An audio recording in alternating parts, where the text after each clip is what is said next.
જે આપ જુલાઈ સિરીઝની વિશે વાત કરી રહ્યા હતા, ખાસ કરીને હવે અહીંથી આપણે કયા લેવલ્સને વોચ આઉટ કરીશું? જુલાઈ સિરીઝ માટે હું કહી રહ્યો હતો કે જે આપણે સિઝનલિટી ઇન્ડેક્સ જોઈએ તો લાસ્ટ 10 વર્ષમાં 8 વર્ષ એવા રહ્યા છે કે જુલાઈ મહિનો એક પોઝિટિવ રિટર્ન આપ્યા છે માર્કેટે. અને પોઝિટિવ રિટર્ન પણ નો એક સારા રિટર્ન્સનો માર્કેટ્સે આપ્યા છે. નિફ્ટી 500ના એવરેજ રિટર્ન્સ ઇન્ડેક્સ ફ્રન્ટ ઉપર 3.5%ના છે.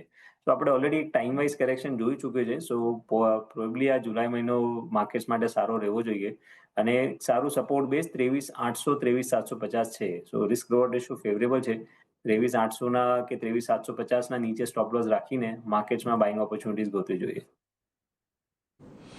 23,800 23,750 સ્ટોપ લોસ સાથે બાઇંગ ઓપોર્ચ્યુનિટી શોધવી જોઈએ. બજારની અંદર એક પોઝિટિવ રહી શકે છે બજાર, એટલે એના પર એક ફોકસ તમારે અહીંયાથી રાખવાનું છે. આ સાથે જ અત્યારે